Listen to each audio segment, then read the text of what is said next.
Picture this. It's 300,000 years ago, somewhere in what is now northern Israel, and the sun has just gone down. For nearly all of human history before this moment, sundown means one thing: stop moving, get small, wait.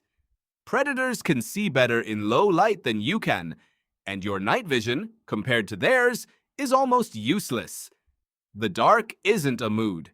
It's a death sentence waiting to happen. But in a limestone cave the world would later call Qesem, something is burning in the exact same spot it burned last night.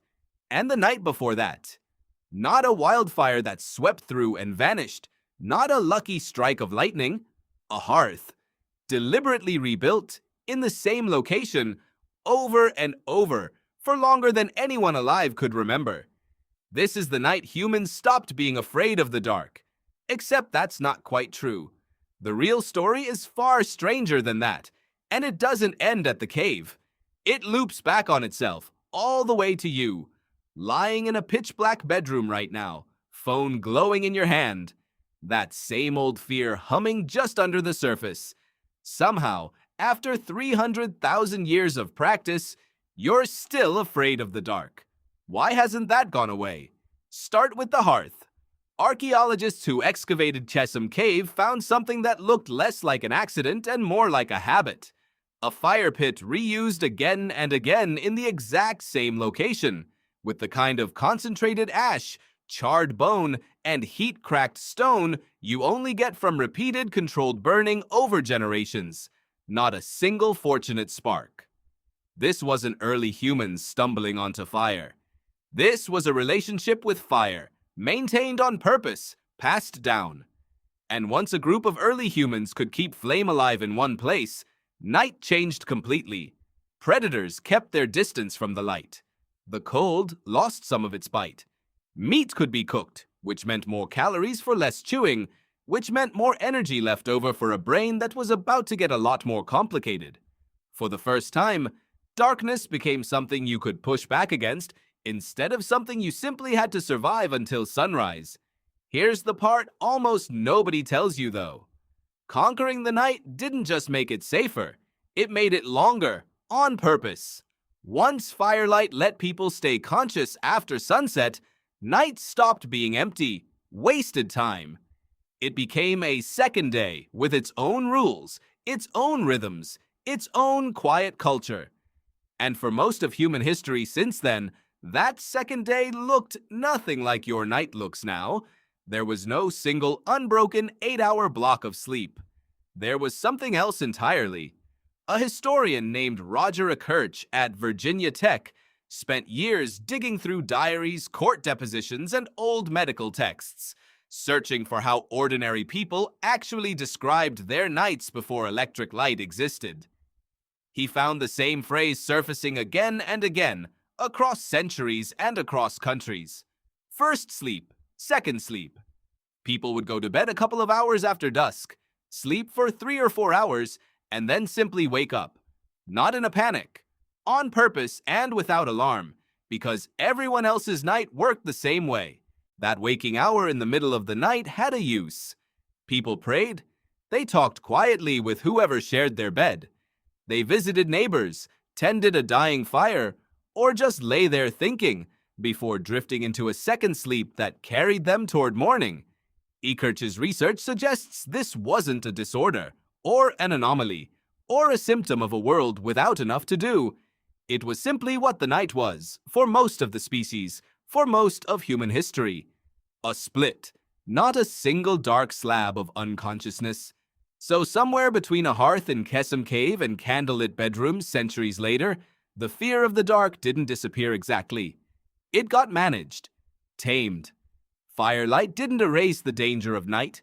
It gave people a foothold inside it, a way to live alongside the dark instead of just hiding from it until dawn.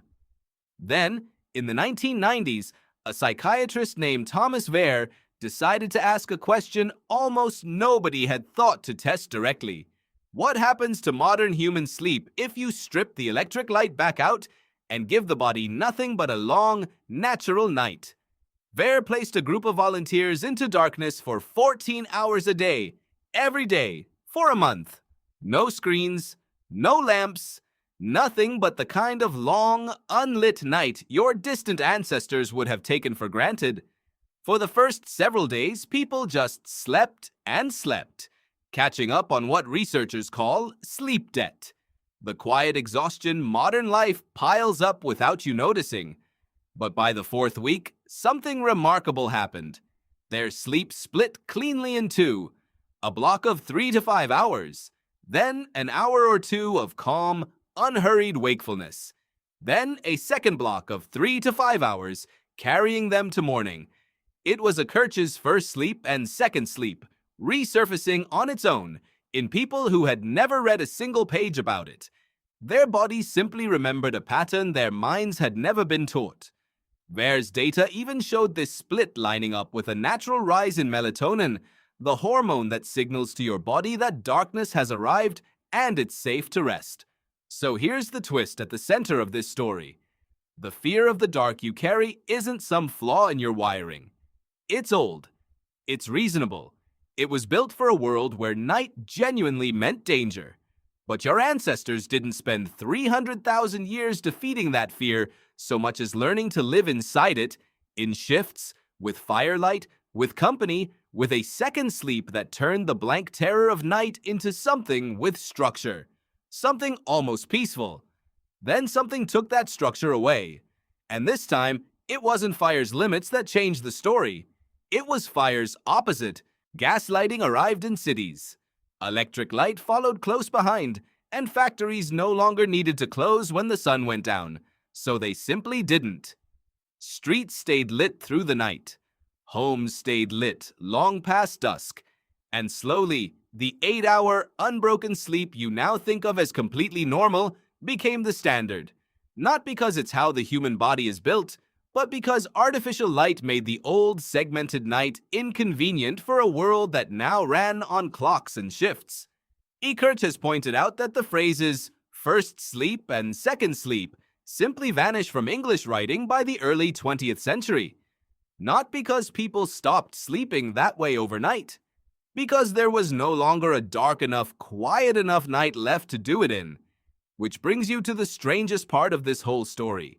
The part where the fear comes back, wearing a completely different shape.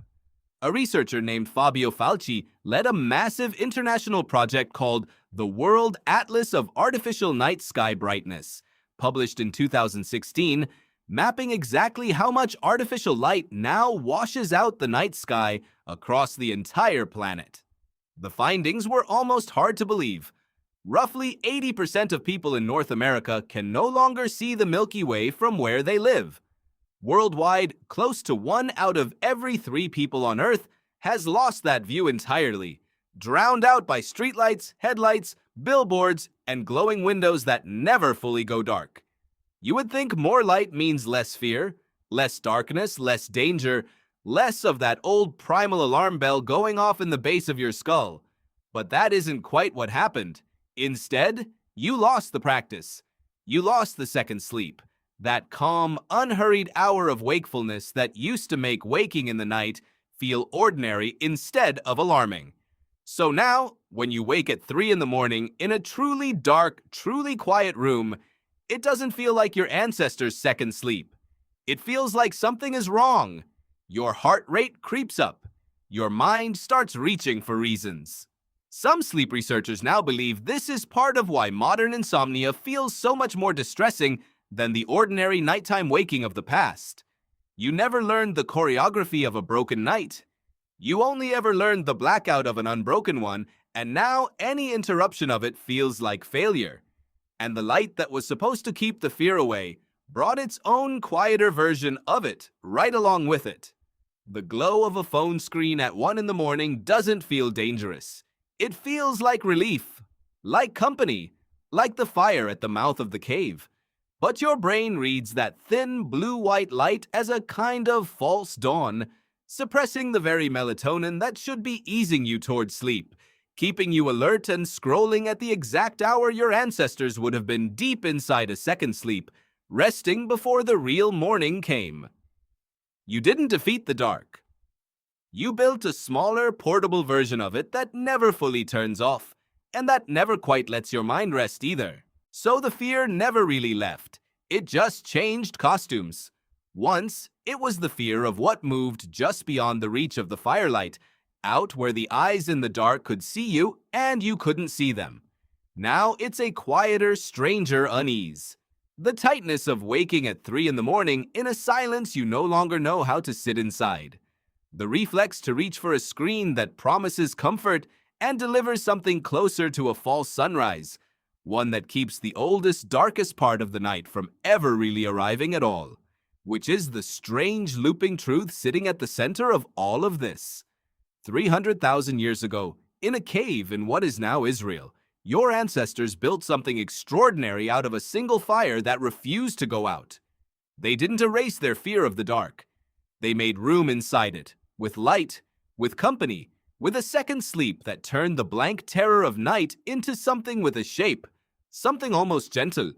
You have more light available to you than any human who has ever lived. And yet, you may have less peace with the dark than almost any human who has ever lived. Maybe the answer was never more light at all.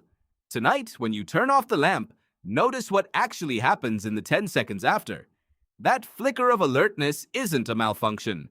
It's 300,000 years old, and it's still trying to help you. Maybe the real fix isn't chasing away every last shadow. Maybe it's remembering, the way your body already quietly does at 3 in the morning, that darkness was never only something to survive. For most of your species' history, it was something you learned, slowly and deliberately, how to rest inside. If this video made you see the world a little differently, make sure to like, share, and subscribe for more fascinating stories about human history, science, and the hidden truths behind everyday life. Turn on the notification bell so you never miss a new upload. Thanks for watching, and I'll see you in the next one.